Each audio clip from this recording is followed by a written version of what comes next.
Greetings and welcome to the fourth episode of Artistic Chaos. Today, like the last time, I'll be going through one of my comic book pages and explaining how you might you can go about doing your story. Simply put, I'll be addressing two pages from chapter 5 and chapter 7 of Rain at Dawn. Yeah, where this. I'm not sure if you can see this or not. I don't see any preview of mine while recording. This is what you see on screen right now. This is the Dreadlark, and yeah, that's the same cape.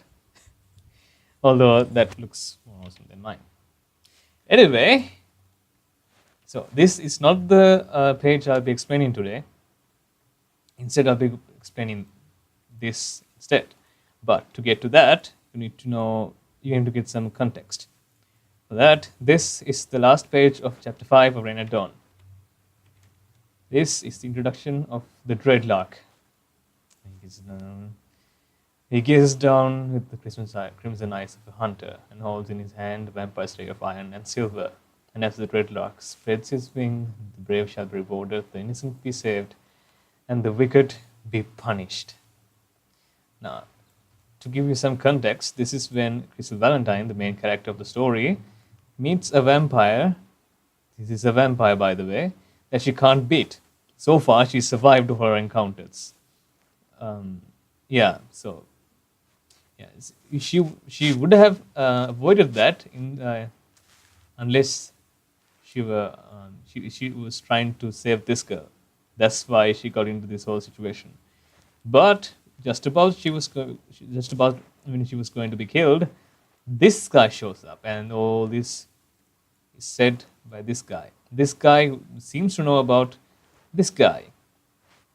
So it's like a voiceover, like a monologue, something like that. And the chapter ends on a cliffhanger where the Dreadlark jumps off the signboard, and you can see the vampire here, and they look terrified. Yeah, and one I think I want to mention that they're looking up, not at the vampire. They're looking at this guy, and you can see it via the night. I'm going on a tangent here. I'm supposed to be explaining about the other page. So anyway, this is how the chapter 5 ends. And chapter 7 picks up just after chapter 7.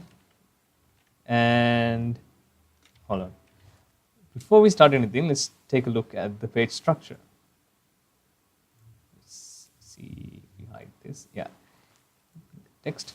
And some people tell that I do crazy paneling sometimes, but if you take a look at this, it's just 3 panels, 3 rectangles. I just divided the page into 3 and increased in increasing gaps. And the first one is the smallest, medium, and what I did was I wanted to start off with a bang, so it's like started building up.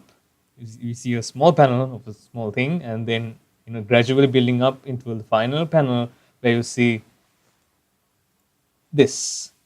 Okay, let's break it down. And I like to think of my comics more than just drawing things. So when I start drawing, I feel more like a director than an artist. I'm not stroking my own ego, but you'll see what I mean. See this scene, you start off by looking at this is Crystal Valentine, by the way. Crystal Valentine, no Clayton Blackmore, either one. Crystal Valentine, by the way, you see her on a downward angle. Downward angle of the camera. You see her looking up, then it pans lower to the side. So it's doing a rotation around the character. And then you see an upward angle from behind her. In front of her, side, behind her. It goes from here to here. You know what I mean? Yeah? Okay. So first off, you start off with a blank background. Black, you see a feather, The second one, it was a bad mistake on my part, bad choice on my part, but you can't see the feathers right now. They're not literal feathers, it's just for an aesthetic effect. Anyway, no background, and you see the flashy, explosive effects come into action. See, this is why I made the paneling like that: small, medium, big. You're building it up, and even if you remember the okay, this the other one, see, starts off in the same place. Fear the night, but I decided to take some artist freedom with the presentation of this panel, because earlier one you can actually see it's a guy, it's a person. I would say vampire, human, or otherwise. You can see it's a humanoid person coming off the what do you call this, the signboard. Here you see a literal bird, a Dreadlark. You see the fear the night thing, fear the night. It's like subtle hinting, like only humans need not fear the night. It should be the vampires that lurk in the night that should fear the night itself, because death comes on swift wings. Yeah. Anyway, so it's that. And then you get the chance to add the dialogues in the dialogue. And I know this won't make much sense to a newcomer, but I designed it so that even the new person would get interested in the first page itself. You see an attractive girl, like I feel strong feeling. I felt strong and I first held the sword in my hand. Then that changed when I met a vampire for the first time. See, gradually. Okay, see, it's like a voiceover in the first panel. See, if I added this here, it will diminish that effect. Here it's like, or what's the word for it? Dreamy, sublime. No, words fail me.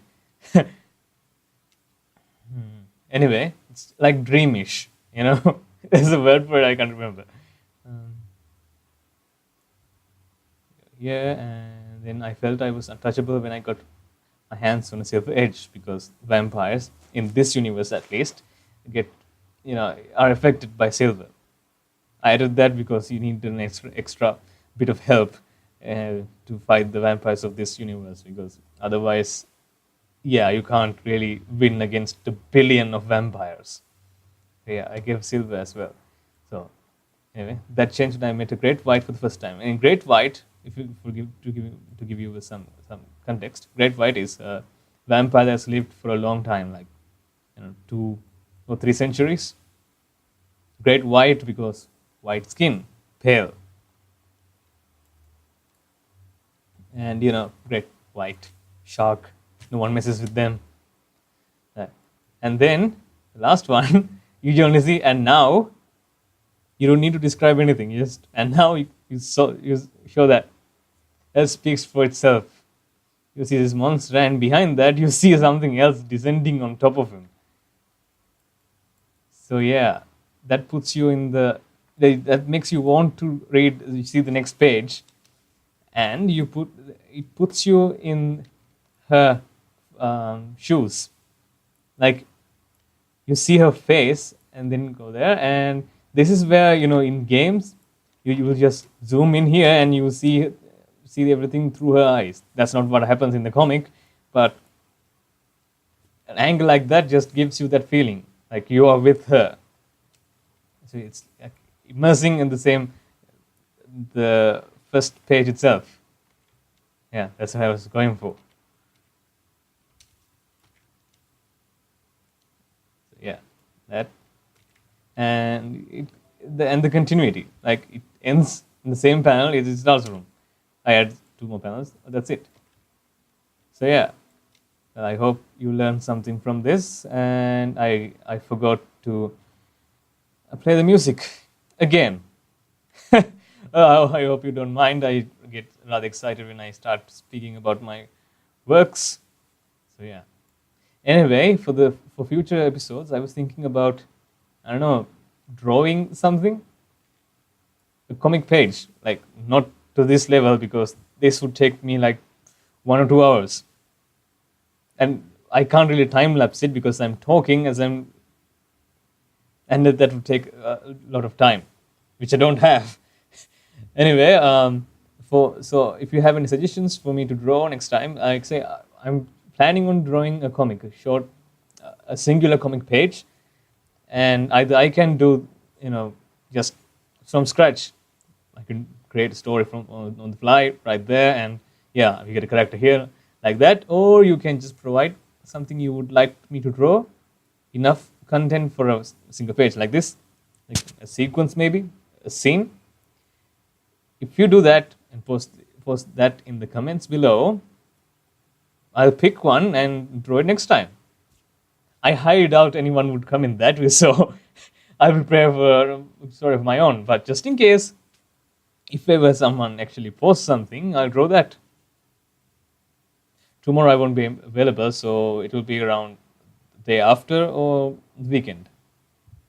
Anyway, I hope you learned something from this. So yeah, see you in the next video. Bye.